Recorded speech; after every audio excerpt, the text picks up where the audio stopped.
بعض احباب ایک بہت اچھی بات کہتے ہیں، جیسے میں اپنے الفاظ میں اگر کہوں کہ ایسا محسوس ہوتا ہے کہ پروردگار عالم نے ماہ رجب کو وارم اپ میچز کے طور پر رکھا ہوا ہے، ماہ رجب اور ماہ شعبان کو نیٹ پریکٹس کے لیے رکھا ہوا ہے، تاکہ ماہ رجب اور شعبان کے اندر نیٹ پریکٹس کر کے وارم اپ میچ کھیل کر اب اس کے بعد اگر اگلے میچز کھیل لیں اور جیت جائیں تو کپ اپنا ہو جائے گا۔ تو وہ کپ اپنا ہوگا کہ نہیں ہوگا، لیکن یہ والا کپ تو بہرحال انشاءاللہ اپنا ہو جائے گا۔ پروردگار عالم نے رجب اور شعبان کو اسی انداز سے رکھا ہوا ہے کہ ماہ رجب ہے، ماہ شعبان ہے، انسان اس میں آمادہ ہو جائے کہ جس طریقے سے اب پچھلے جیسے جو مہینے گزرتے ہیں، جیسے ماہ رمضان گزرا، اس کے بعد وہ جو عبادت کا لیول ہوتا ہے رمضان کے مہینے میں وہ پھر نیچے آنا شروع ہوتا ہے، پھر اس کے بعد شوال ذیقات جاتا ہے، جو افراد حج پر چلے گئے وہ تو پھر چارج ہو کر آ گئے، لیکن پھر افراد جو دوسرے ہیں میجورٹی وہ سب تو نہیں جا پاتے کہ محرم ہے، سفر ہے، کچھ ایکٹیویٹیز بھی پھر تھوڑا سا نیچے ہونے لگے۔ تو اب اس کے بعد کہ ماہ رمضان پھر سے آنے والا ہے، تو اس کے لیے ماہ رجب کے اندر ایک نیٹ پریکٹس سیشن پروردگار عالم نے رکھا ہے، اور صحیح معنوں میں کوالیفائنگ یعنی کیپیسٹی جس کے پاس ہوتی ہے وہ اپنے آپ کو پروف اسی کے اندر کرتا ہے، یعنی ماہ رجب اور ماہ شعبان میں اسے پروف کرنا پڑے گا کہ وہ کتنا سیریس ہے ماہ رمضان کا میچ کھیلنے کے لیے، کہ ماہ رمضان کے بارے میں وہ کتنا حساس ہے، وہ کتنا سنجیدہ ہے، وہ اسے ثابت کرنا پڑے گا ماہ رجب اور پھر باقی ماہ شعبان میں، تاکہ وہ ذہنی طور پر آمادہ ہو جائے اور پھر اس کے بعد اگلے مراحل اس کے لیے بہت آسان ہو جائیں۔ درود بھیجئے محمد و آل محمد پر۔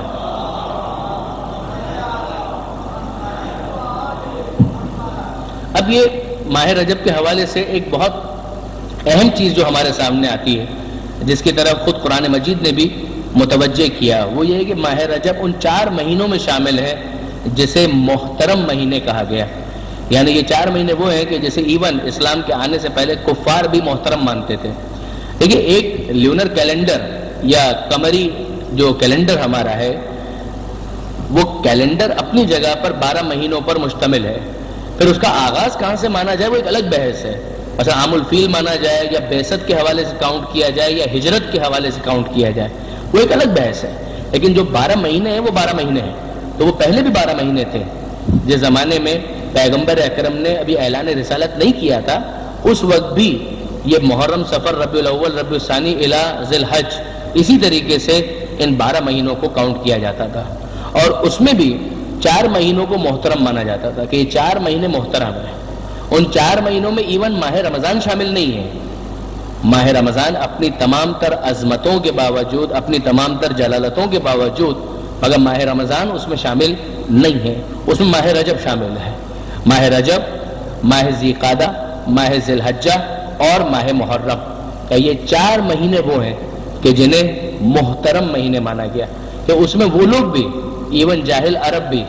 جنگ و جدال سے پرہیز کرتے تھے، وہ کہتے تھے کہ نہیں، جنگ و جدال ان 4 مہینوں کے اندر ہمیں نہیں کرنا، اس کے اندر ہم تلوار نہیں اٹھائیں گے، اور اس احترام کو ایون مسلمانوں نے اسلام کے آنے کے بعد خدا کے حکم سے باقی رکھا تھا، البتہ احمقانہ نہیں، یعنی واقعاً عاقلانہ،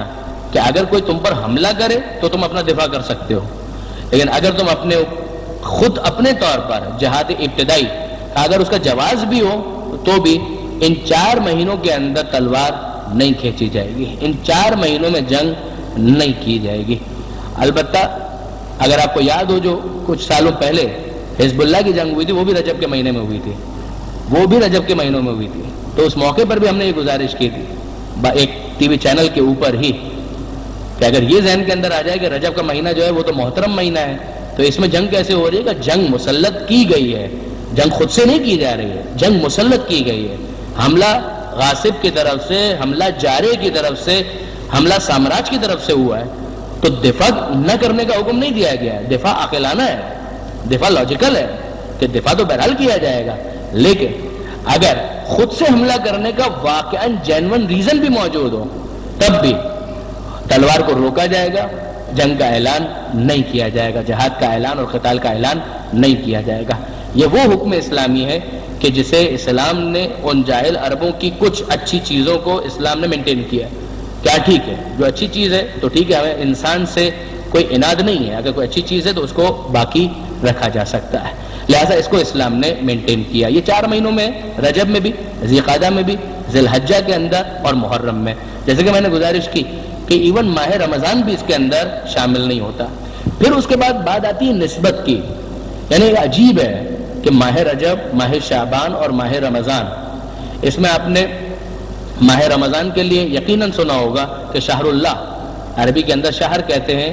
مہینے کو، کہ شہر اللہ یعنی یہ اللہ کا مہینہ ہے۔ شعبان کا مہینہ کہا کہ یہ پیغمبر اکرم کا مہینہ ہے، اور رجب کا مہینہ کہا کہ یہ اہل بیت کا مہینہ ہے۔ تو اہل بیت کا مہینہ رجب کا، شعبان کا رسول خدا کا مہینہ، اور پھر ماہ رمضان یہ اللہ کا مہینہ۔ یعنی یہ سیکوینس بھی کتنا لاجیکل لگتا ہے کہ رجب کے بعد شعبان آتا ہے، رجب کو کراس کیے بغیر شعبان نہیں آئے گا، اور شعبان کو کراس کیے بغیر رمضان نہیں آئے گا۔ تو جس طریقے سے رجب کو کراس کیے بغیر شعبان تک نہیں جا سکتے، اور شعبان کو کراس کیے بغیر ماہ رمضان تک نہیں جا سکتے، تو اسی طریقے سے اہل بیت تک پہنچے بغیر پیغمبر اکرم تک نہیں پہنچ سکتے، اور پیغمبر اکرم تک پہنچے بغیر خدا تک نہیں پہنچ سکتے۔ یہ وہ ایک بنیادی کانسیپٹ کہ پروردگار عالم کا، وہ اپنی جگہ پر، لیکن وہ معرفت کی کچھ گہرائی، حق کے معرفت تو ادا ہونا ناممکن ہے، لیکن وہ جو بنیادی جو انسان کے ذہن میں کانسیپٹ ہے، اس کانسیپٹ کو جو ڈیولپ کرنے والی بات ہے وہ کہاں سے ہوگی؟ کہ وہ اہل بیت کے ذریعے سے، اہل بیت سے پیغمبر اکرم، پیغمبر اکرم سے پھر خدا، کہ یہ ایک سیکوینس اور یہ آرڈر بنے گا۔ اچھا، یہاں پر ایک اور روایت بھی ہے، یہ تو ایک روایت ہے جس کے مطابق کہ ماہ رجب کے اہل بیت کا مہینہ، کہ ماہ شعبان کا وہ پیغمبر اکرم کا مہینہ، اور ماہ رمضان کا کہ یہ خدا کا مہینہ۔ ایک اور روایت ہے جس کے مطابق کہ رجب خدا کا مہینہ، رجب خدا کا مہینہ، شعبان کا وہ پیغمبر کا مہینہ، وہ اسی طریقے سے، اور پھر اس کے بعد ماہ رمضان کا یہ امت کا مہینہ ہے، یہ امت کا مہینہ ہے۔ ماہ رجب کا اللہ کا مہینہ، شعبان کا اللہ کے رسول کا مہینہ، اور پھر ماہ رمضان امت کا مہینہ۔ آپ یوں شروع کریں یا یوں شروع کریں، کوئی خاص فرق پڑے گا نہیں۔ ماہ رمضان اللہ کا مہینہ اور امت کا مہینہ، شعبان پیغمبر اکرم کا مہینہ، اور ماہ رجب کا اہل بیت کا بھی مہینہ ہے اور پروردگار عالم کا بھی مہینہ ہے۔ یعنی نسبت دونوں کی طرف ہے، دونوں طرف یہ نسبت دی گئی، آل محمد کا مہینہ اور اسی طریقے سے پروردگار عالم کا مہینہ، کہ گویا اتحاد ہے۔ ایسا نہیں ہے کہ یہ راستہ کسی اور طرف لے جائے گا، یہ راستہ خدا ہی کی طرف لے کر جائے گا۔ یعنی ان دونوں نسبتوں کو اگر ہم جمع کریں کہ اہل بیت کی طرف بھی نسبت دی گئی اور خدا کی طرف بھی نسبت دی گئی، مگر یہ نسبتیں خود بتاتی ہیں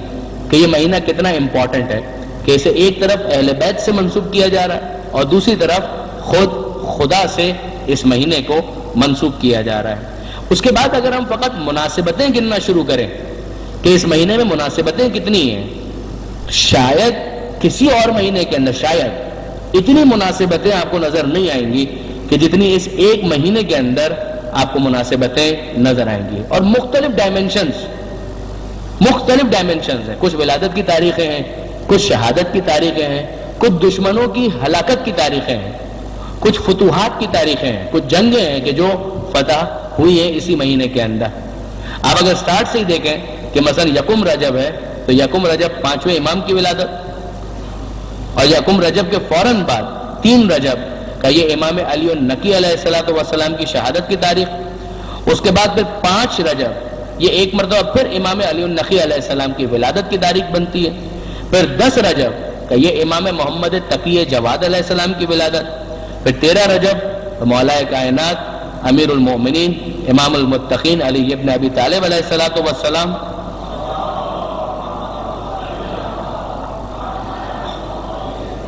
یہ مولا کی ولادت بنتی ہے۔ 7 رجب جو ہم نے مس کر دی، البتہ وہ 7 رجب ایک قول کے مطابق حضرت ابو الفضل عباس کی ولادت کی تاریخ زیادہ معتبر قول، بہرحال 4 شعبان کا ہے، لیکن 7 رجب کا بھی ایک قول موجود ہے۔ اس کے بعد پھر 15 رجب کے حوالے سے 2 ضعیف روایتیں، ایک ضعیف روایت ہمارے امام جناب زینب سلام اللہ علیہ، جناب زینب سلام اللہ علیہ کے حوالے سے یہ روایت بنتی ہے۔ ایک روایت بنتی ہے چھٹے امام کی شہادت کے حوالے سے کہ چھٹے امام کی شہادت 15 رجب کو ہوئی، البتہ ضعیف روایت ہے، زیادہ معتبر روایت جو ہے وہ 15 شوال اور پھر 25 شوال کی ہے۔ لیکن 15 شوال ہو یا 25 شوال، رجب کے مہینے کے اندر بھی ایک نسبت چھٹے امام کی شہادت کی موجود ہے، وہ 15 رجب کی۔ پھر اس کے بعد 15 رجب ہی کو تحویل قبلہ 2 ہجری میں جو قبلہ تبدیل ہوا ہے تو وہ کس تاریخ کو؟ 15 رجب کی تاریخ تھی جب بیت المقدس سے خانہ کعبہ کی طرف مسلمانوں کے رخ کو پھیرا گیا اور یہ کہا گیا کہ اب سے خانہ کعبہ تمہارا قبلہ قرار پایا، جہاں بھی ہو اپنا رخ مسجد الحرام کی طرف کر لو، وجوہکم شطر المسجد الحرام۔ تو وہ جو واقعہ پیش آیا کہ وہ بھی ماہ رجب کے اندر پیش آیا 15 رجب کو، اور پھر 15 رجب ہی کو دیکھیے مولا کائنات اور جناب سیدہ سلام اللہ علیہما ان دونوں کا جو نکاح ہے، درود بھیجے محمد و آل محمد کا، یہ تو ذی الحج کی ابتدا میں، لیکن جو رخصتی ہے اس میں گیپ ہے، نکاح اور رخصتی کے درمیان گیپ ہے۔ جس طریقے سے ہوتا ہے کہ نکاح کے بعد تھوڑا گیپ اور اس کے بعد رخصتی ہو، یہ خود مولا کائنات اور جناب سیدہ کی شادی میں بھی اسی طریقے سے ہوا، نکاح ہوا اور نکاح کے بعد پھر گیپ اور گیپ کے بعد پھر رخصتی ہے۔ تو یہ ذی الحجہ کے اندر نکاح ہوا اور پھر 15 رجب کو رخصتی ہوئی جناب سیدہ کی پیغمبر اکرم کے گھر سے مولا کائنات کے گھر کی طرف۔ پھر اس کے بعد 21 اور 22 رجب یہ 2 تاریخیں وہ ہیں کہ جن میں بعد کے بہت سے بڑے بڑے نام، وہ خیبر کے میدان میں جو بھاگ کر آنے کا واقعہ ہے کہ فتح نہیں کر پائے اور ہزیمت اٹھانی پڑی، وہ 21 اور 22 رجب 7 ہجری، یہ بھی رجب ہی کے مہینے کے اندر ہوا۔ اور اس کے بعد 23 رجب کو پیغمبر اکرم نے یہ اعلان کیا لَأُوتِيَنَّ الرَّایَةَ غَدًا رَجُلًا کَرَّارًا غَیْرَ فَرَّارٍ، کہ کل میں علم اس کو دوں گا جو مرد ہوگا، رجل ہوگا، کرار ہوگا، فرار نہیں ہوگا، فرار اختیار کرنے والا نہیں ہوگا، یحب اللہ ورسولہ ویحبہ اللہ ورسولہ، وہ اللہ اور اس کے رسول سے محبت کرتا ہوگا، اللہ اور اس کے رسول اس سے محبت کرتے ہوں گے، اور اس وقت تک پلٹ کر نہیں آئے گا جب تک فتح مند نہ ہو جائے۔ تو یہ واقعہ پیش آیا 23 رجب کو، اور پیغمبر اکرم نے یہ اعلان کیا کہ کل میں علم اس کو دوں گا۔ 24 رجب کو پیغمبر اکرم نے علم مولا کائنات کو دیا، اور 24 رجب 7 ہجری کو خیبر کو فتح کیا گیا۔ تو یہ بھی واقعہ جو 7 ہجری کا ہے مگر مہینہ رجب ہی کا قرار پاتا ہے۔ 22 رجب کو مرگ امیر شام، جس کی مناسبت سے بہرحال اس مناسبت سے کسی بھی مناسبت سے بہرحال وہ جو کنڈوں وغیرہ کا سلسلہ بھی ہوتا ہے اور نیاز وغیرہ کا سلسلہ بھی ہوتا ہے، وہ بھی اپنی جگہ پر اگر اباحت کے ساتھ مباح کی نیت سے کیا جائے تو کوئی اشکال کوئی حرج اس کے اندر نہیں ہے۔ پھر 25 رجب 183 ہجری 7ویں امام موسی کاظم علیہ السلام کی شہادت کی تاریخ ہے۔ ہارون رشید کے زہر کے اثر سے ہمارے 7ویں امام کی شہادت ہوئی۔ پھر 26 رجب 10 بعثت کے 10ویں سال، ایک قول کے مطابق حضرت ابو طالب کی شہادت وفات، شیب ابی طالب میں جو 3 سال گزارے ہیں اور ویسے ہی بڑھاپا اور سن اتنا زیادہ ہو چکا، تو اسلام کے اس محسن عظیم کی تاریخ وفات بھی ایک قول کے مطابق، البتہ اس میں روایتوں کا اختلاف ہے، البتہ ایک قول کے مطابق 26 رجب کو حضرت ابو طالب کی وفات ہوئی۔ پھر 27 رجب کی شب اور 27 رجب کا دن، یہ دونوں بہت اہم ہیں کہ شب 27 رجب کہ یہ وہ شب ہے کہ جس میں سبحان الذی اسری بعبدہ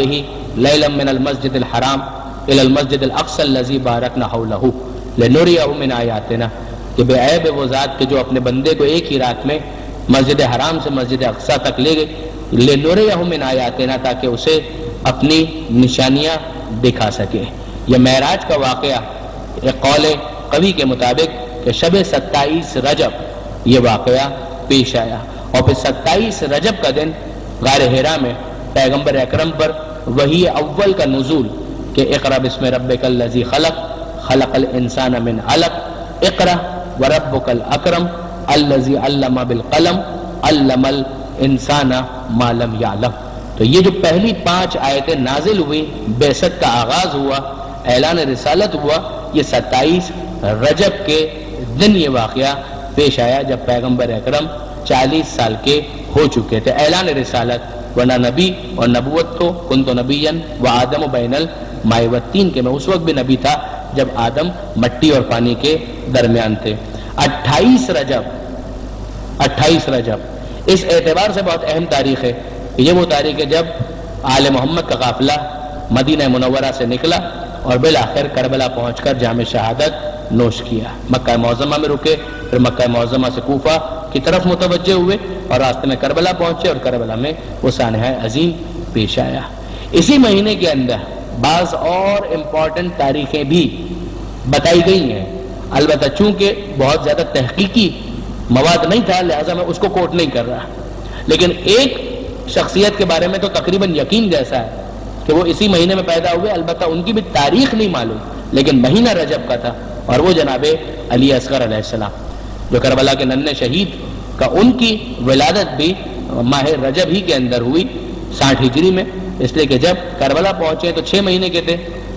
ماہ رجب میں جب یہ قافلہ چل رہا تھا تو اس وقت چند دنوں کے تھے۔ تو اس اعتبار سے اگر آپ دیکھیں تو اندازہ ہوتا ہے کہ کتنا زیادہ مناسبتوں کا اہتمام ہے اس ایک مہینے کے اندر، ماہ رجب کے اندر، یعنی بہت زیادہ مناسبتیں اس مہینے کے اندر، ولادتیں آپ کو اس میں ملیں گی بے شمار معصومین کی، شہادتیں بھی 2-3 آپ کو ملیں گی اس مہینے کے اندر، اسی طریقے سے تحویل قبلہ اور دوسرے واقعات اور خیبر کی فتح وغیرہ یہ سب بھی اس مہینے کے اندر ہوا۔ اس اعتبار سے واقعاً بڑی مرکزی اہمیت کا مہینہ بن جاتا ہے ماہ رجب۔ اب اس کے بعد ہم تھوڑا سا مفاتیح الجنان کی طرف بڑھیں اور دیکھیں کہ شیخ عباس قمی جو روایت نقل کرتے ہیں اس کے اندر معصومین نے اس مہینے کے حوالے سے کیا کچھ بیان کیا ہے۔ درود بھیجیے محمد و آل محمد پر۔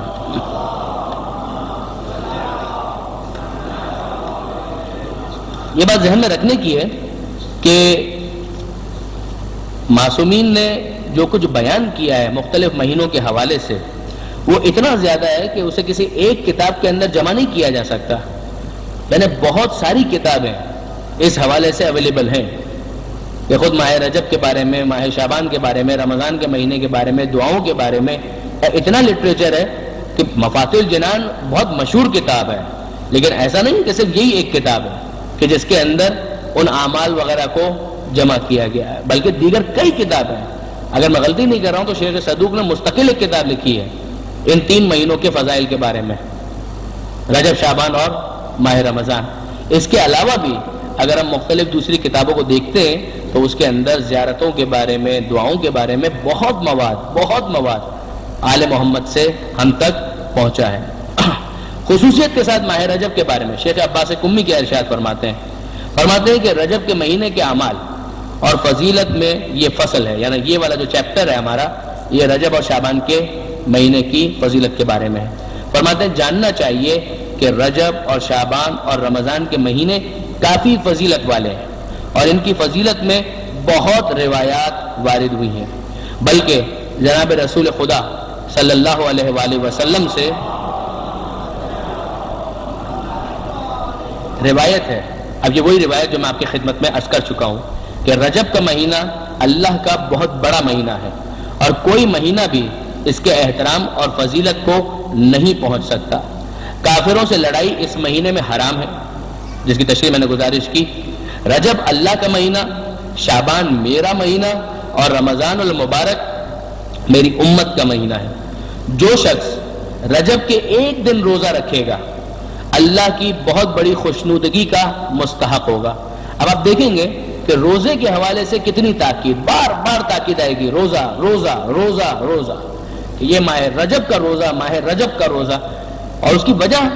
ثواب، پروردگار عالم کا قبول کرنا، پروردگار عالم کا راضی ہونا، جنت میں یہ مل جائے گا وہ مل جائے گا، اتنے انسینٹیوز بیان کیے گئے، وجہ سمجھ میں آتی ہے کہ گویا ذہنی طور پر آمادہ کیا جا رہا ہے کہ ماہ رجب میں انسان روزے رکھے، ثواب بھی حاصل کرے اور اپنے آپ کو تیار کرے ماہ رمضان کے لیے،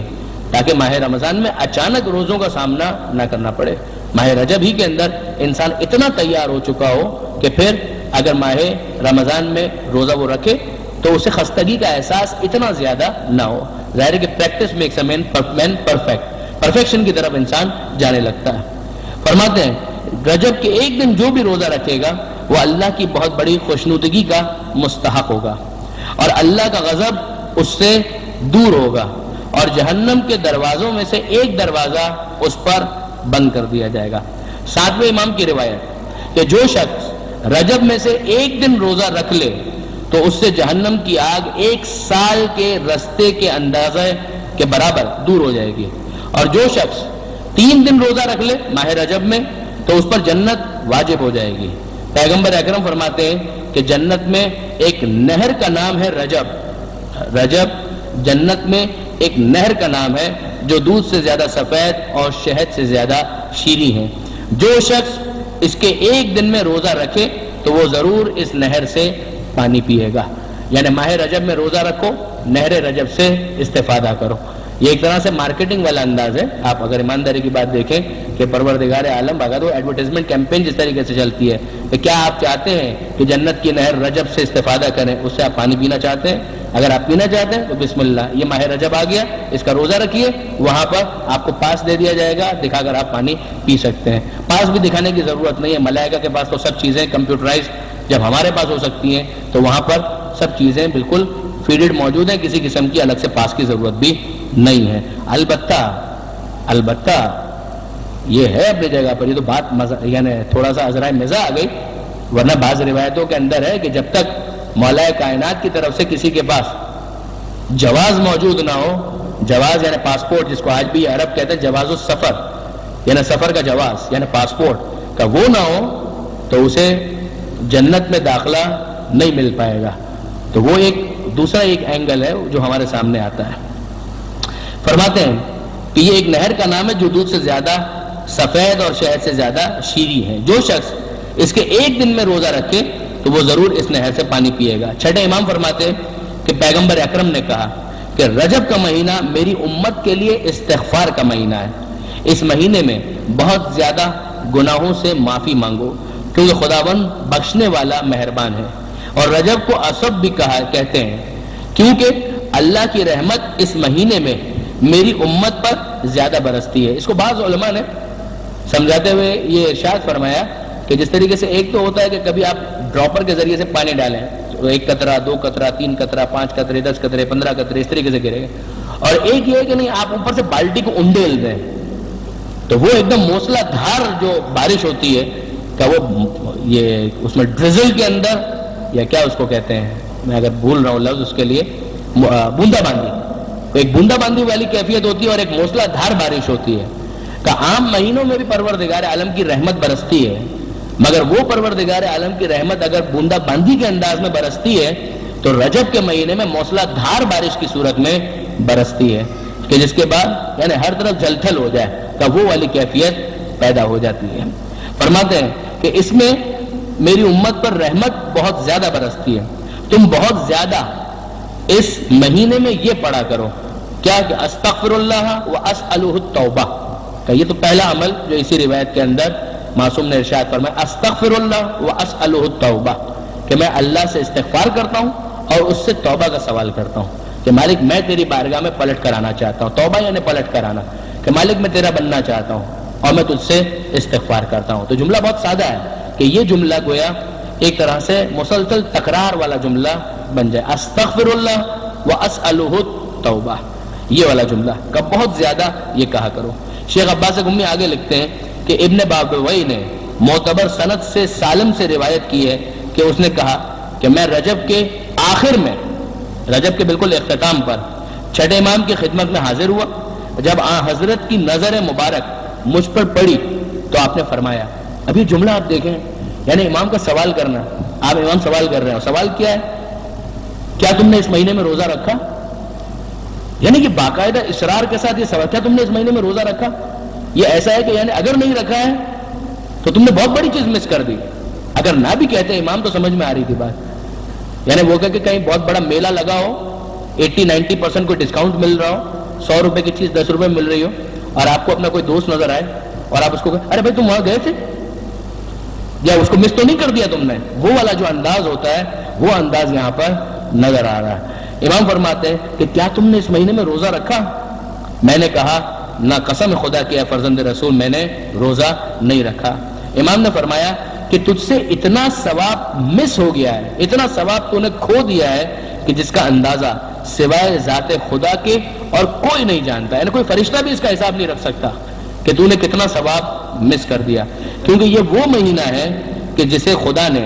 دوسرے مہینوں پر فضیلت دی ہے اور اس کے احترام کو بہت بڑا قرار دیا ہے, اور اس میں روزے رکھنے والے کا احترام اپنے اوپر فرض کر دیا ہے. یہ جملہ بڑا امپورٹنٹ ہے. امام فرماتے ہیں روزہ رکھنے والے کا احترام اپنے اوپر فرض کر دیا ہے. دیکھیں ایک تو دے دینا, تو آپ بھی مثلا کتا ہے، کتے کے سامنے اگر ہڈی ڈال دیں یا گوشت ڈال دیں تو وہ بھی آپ نے دے دیا، مگر اس کو احترام نہیں کہتے، اس کو احترام نہیں کہتے۔ کوئی آپ کے گھر پر آیا کرے معاف کرو بابا دیتے نا، تھوڑی دیر بیٹھ جاؤ، پھر تھوڑی دیر کے بعد آپ نے کچھ دے تو دیا، مگر اس کو احترام تو نہیں کہتے۔ ایک پروردگار عالم ہے کہ ٹھیک ہے تم مجھے قبول نہیں ہو مگر ٹھیک ہے تم کو دے دیتے ہیں، اور ایک ہے کہ نہیں پروردگار عالم کی طرف سے احترام انسان کو حاصل ہو جائے، یہ بہت بڑی بات ہے کہ خدا ریسپیکٹ کرنے لگے، خدا کی طرف سے عزت مل جائے کسی انسان کو۔ امام فرماتے ہیں کہ اگر اس مہینے میں کوئی روزہ رکھتا ہے تو پروردگار عالم اس کا احترام اپنے اوپر فرض قرار دیتا ہے۔ میں نے عرض کی اب ظاہر ہے کہ وہ بیچارہ جب سنتا ہے کہ ماہ رجب تو اب اینڈ پر آ گیا، 20-25 رجب مثلاً ہو چکی ہے اور ختم ہونے والا ہے ماہ رجب، تو اس نے کہا کہ اب میں یہ جو 3-4 دن جو بچے ہیں اس میں کچھ روزہ رکھ کے کچھ کمپنسیشن ہو سکتا ہے؟ تو اسے سوال کیا کہ اے فرزند رسول، اگر میں ان باقی ماندہ دنوں میں روزہ رکھ لوں تو اس میں روزہ داروں کے بعض ثواب پر فائز ہو جاؤں گا؟ یعنی پورا نہیں بھی ملے گا تو تھوڑا بہت کچھ ملے گا کہ نہیں ملے گا؟ تو آپ نے فرمایا کہ اے سالم، جو شخص اس کے آخر میں، یعنی دیکھیے اب تک جملے سے اندازہ یہ ہو رہا ہے کہ اب تک اگر تم نے روزہ نہیں رکھا بہت کچھ مس کر دیا۔ اب امام آخر رجب کی بات کرتے ہیں، فرماتے ہیں کہ جو آخر میں رجب کے اختتام پر ایک دن روزہ رکھے، خدا اسے سکرات موت کی سختی اور موت کے بعد والے خوف، قبر کے عذاب سے محفوظ رکھے گا۔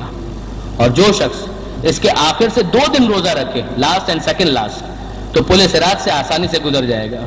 اور جو شخص اس کے آخر میں سے 3 دن روزہ رکھے تو وہ قیامت کے بہت بڑے خوف اور اس دن کی سختی اور ڈر سے محفوظ رہے گا، اور اسے جہنم سے براعت عطا ہوگی، یعنی جہنم سے نجات مل جائے گی۔ پھر اس کے بعد مزید دیگر کچھ باتیں ہیں جو شیخ عباس قمی نے ارشاد فرمائی ہے۔ اب اس کے بعد ظاہر ہے کہ جب روزے کی اتنی تاکید ہے تو انسان کا دل چاہتا ہے کہ ہاں واقعاً ماہ رجب میں روزہ رکھیں، یعنی اس کا آغاز ہو جاتا ہے پہلی رجب سے ہی، یعنی الگ الگ تاکید کے ساتھ۔ مثلا حضرت نوح علیہ السلام کے بارے میں ابھی آتے ہوئے گھر سے ثواب الاعمال اور عقاب جو شیخ صدوق کی بہت مشہور کتاب ہے، اس کا اردو ترجمہ بھی ہوا، اس کے اندر اگر آپ دیکھیں رجب کے روزوں کے حوالے سے جو کچھ روایتیں شیخ نے لکھی ہیں، اس کے اندر ایک روایت یہ بھی ہے کہ حضرت نوح علیہ السلام نے جب وہ کشتی میں سوار ہو رہے تھے، کشتی چلنے والی تھی، تو رجب کا مہینہ تھا، پہلی رجب کی تاریخ تھی، تو اس میں حضرت نوح علیہ السلام نے جتنے افراد سوار تھے ان سب سے کہا کہ آج روزہ رکھو۔ اور پھر امام کا یہ قول کہ آج اگر کسی نے روزہ رکھا تو خدا اس کے اور جہنم کے درمیان 1 سال کی مسافت کے برابر فرق ڈال دیتا ہے۔ تو بہت تاکید کہ ماہ رجب کا روزہ۔ اب جب اتنی تاکید ہم سنتے ہیں کہ ماہ رجب میں روزہ رکھنا ہے تو پھر ظاہر ہے کہ انسان میں جوش پیدا ہوتا ہے۔ مجھے خود یاد ہے میں نے پہلی مرتبہ کب یہ ساری فضیلت سنی تھی، حضرت مولانا صادق حسن صاحب سے، جب انجمن خدام القرآن کے اندر تقریباً جتنی بھی اہم چیزیں ہیں ان کی طرف سب سے پہلے تو شاید انہوں نے متوجہ کیا اپنے دروس کے اندر، اور کون سا ایسا موضوع ہے کہ جس پر اس مرد بزرگ نے بیان نہیں کیا اور کچھ نہ کچھ ہدایت اور رہنمائی نہیں فرمائی ہے۔ واقعاً پروردگار عالم ان کو ہمیشہ سلامت رکھے۔ تو انہوں نے اس کو بیان کیا تھا اور ساری چیزیں، لیکن جب ہم مثلا توجہ کرتے ہیں کہ ہم ماہ رجب کے روزے، ماہ رجب کے روزوں کی فضیلت، یہ ساری چیزیں، تو اس کے بعد ایک دم دل چاہتا ہے کہ ہاں ٹھیک ہے یار ایسا کرتے ہیں کہ ماہ رجب کے 30 روزے رکھ لیتے ہیں، مگر اس وقت ہمارے سامنے ایک مسئلہ شرعی آ جاتا ہے، اور وہ مسئلہ شرعی کیا آتا ہے؟ وہ مسئلہ شرعی آتا ہے کہ اگر کسی کے اوپر قضا روزے ہیں تو وہ مستحب روزے نہیں رکھ سکتا۔ اگر آپ کے اوپر کوئی ادھار ہے تو آپ پہلے ادھار چکائیے، اس کے بعد پھر دوسرا کوئی معاملہ ہو سکے گا۔ یہ تو نہیں ہو سکتا نا کہ ادھار آپ کے اوپر ہے اور آپ خواہ مخواہ کی دوسری چیزوں کے اندر پڑ جائیں۔ نماز میں ایسا نہیں ہے، اگر نماز قضا بھی ہو تو مستحب نماز پڑھی جا سکتی ہے، لیکن روزوں میں ایسا معاملہ نہیں ہے۔ روزوں میں فقہا کا متفقہ فیصلہ ہے کہ اگر کسی کے اوپر قضا روزے ہیں تو اس کی ذمہ داری یہ ہے کہ پہلے وہ اپنے قضا روزوں کو پورا کرے، اس کے بعد پھر مستحب روزے رکھ سکتا ہے۔ یہ مسئلہ اس لیے اور بھی امپورٹنٹ بن جاتا ہے کہ شریعت کے حکم کے مطابق پچھلے رمضان میں جو ماہ رمضان گزر گیا اس میں اگر کسی کا کوئی روزہ قضا ہو گیا تھا تو اس کی ذمہ داری ہے کہ اگلے ماہ رمضان سے پہلے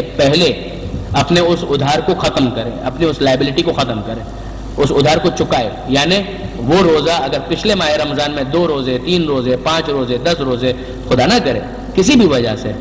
جان بوجھ کے تو کون چھوڑتا ہے، میں توقع نہیں کرتا، سفر کی وجہ سے، بیماری کی وجہ سے، کسی بھی وجہ سے اگر روزے چھوٹ گئے تھے، خواتین کے مخصوص ایام کی وجہ سے اگر روزے نہیں رکھ سکے تو پھر ذمہ داری یہ ہے کہ پہلے ان روزوں کو رکھے اور اس کے بعد پھر مستحب روزوں کی نیت سے روزہ رکھا جائے. اب اس میں بعض علماء کا یہ قول واقعاً بڑا لطیف ہے. وہ فرماتے ہیں کہ بعید پروردگار عالم سے کہ اگر ماہ رجب کے اندر کوئی اپنے قضا روزے رکھے تو پروردگار عالم اس خاص ثواب سے اسے محروم کر دے. جب پروردگار عالم اس کا خزانہ، اس کی کوئی حد تو نہیں ہے، وہ تو دینا چاہتا ہے اپنے بندوں کو. تو اگر بندہ اس طرف اور تڑپ کے ساتھ کہ مالک قضا روزے ہیں میں کیا کروں لیکن اسی بہانے میں قضا روزے تو رکھ رہا ہوں، تو بعید ہے کہ پروردگار عالم اسے ماہ رجب کے مستحب روزوں کے ثواب سے محروم کرے. تو ایک پن دو کاج ہو جائے گا، ایک تیر سے دو شکار، کہ قضا روزے بھی ہو گئے اور ساتھ ساتھ مستحب روزوں کا ثواب بھی انسان کو حاصل ہو گیا. یہ بہترین موقع ہے کہ انسان ماہ رجب کے اندر یہ دونوں کام انجام دے لے کہ قضا روزے بھی ہو گئے اور مستحب کا ثواب بھی مل گیا. البتہ نیت قضا روزے کی ہی ہوگی. ایک مرتبہ قضا روزے مکمل ہو جائے پھر اس کے بعد مستحب روزے رکھے جا سکتے ہیں. البتہ امام خمینی اور آیت اللہ خامنہئی کے نزدیک تو اگر کسی قسم کا بھی کوئی روزہ ذمے پر ہے، چاہے وہ نظر کا ہو چاہے کوئی اور ہو، اس کے ہوتے ہوئے بھی پھر مستحب روزہ نہیں رکھا جا سکتا. لیکن آغا خوئی اور آغا سیستانی فرماتے ہیں کہ نہیں، صرف قضا روزہ جو رمضان کا ہے اگر وہ ہے تو پھر اس کی موجودگی میں مستحب روزہ نہیں رکھا جا سکتا. دوسرے روزے اگر ہیں تو پھر مستحب روزہ رکھا جا سکتا ہے، اشکال نہیں ہے. تو یہ ایک بات ہو گئی اس مسئلہ شرعی کے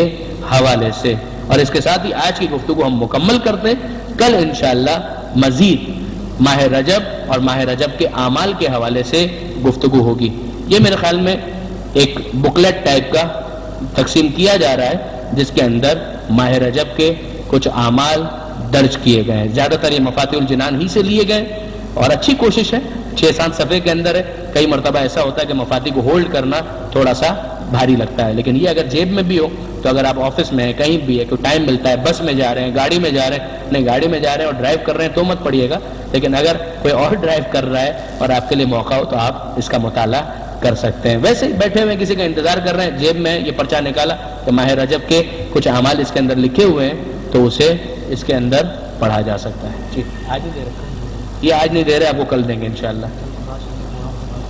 صحیح. اور دوسرا اعلان یہ ہے کہ کل انشاءاللہ محفل شاہ خراسان کے پروگرام کے بعد یہاں پر فوراً پروگرام شروع ہو جائے گا. تو یہ انشاءاللہ کل آپ کے درمیان تقسیم کیا جائے گا، اور انشاءاللہ کل دیگر اعمال کے علاوہ عمل ام داؤد کے حوالے سے بھی کچھ گزارشات پیش کرنے کی سعادت حاصل کریں گے کہ جس کے بارے میں بعض محدثین نے یہ جملہ لکھا ہے کہ یہ عمل اگر کوئی کرے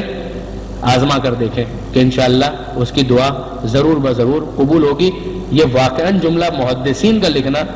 کہ آزما کر دیکھیں، ہم یہ تجربہ کر چکے ہیں، یہ اتنا معمولی جملہ نہیں ہے، واقعاً بڑا اہم جملہ ہے. عمل ام داؤد اور دیگر اعمال ماہ رجب کے حوالے سے انشاءاللہ العزیز کل گفتگو ہوگی. پروردگار عالم سے دعا کرتے ہیں مالک تجھے واسطہ محمد و آل محمد کا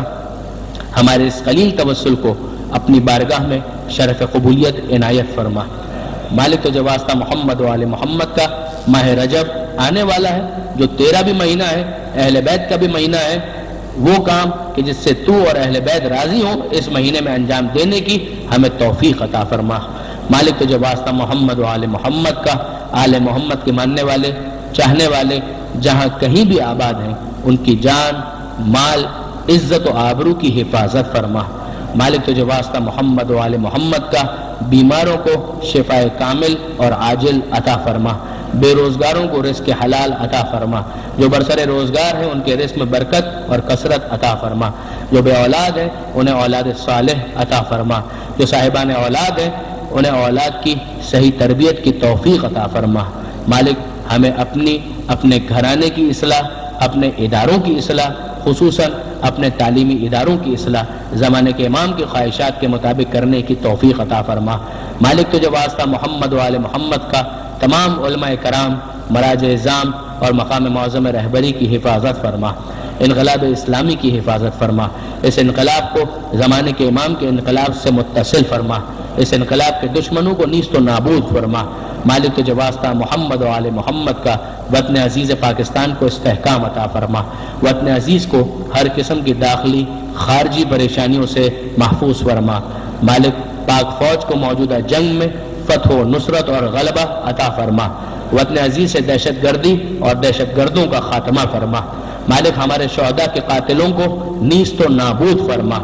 مالک ہمارے شہداء کے درجات بلند ہیں، انہیں بلند تر فرما۔ مالک پاک فوج کے شہداء کی شہادت کو اپنی بارگاہ میں قبول فرما۔ مالک تجھے واسطہ محمد و آل محمد کا ظالموں اور ظلم کے خاتمے کے لیے امام زمانہ کے ظہور میں تعجیل فرما، ہمیں ان کے آوان و انصار میں شمار فرما۔ ربنا تقبل منا انک انت السمیع العلیم وتب علینا انک انت التواب الرحیم۔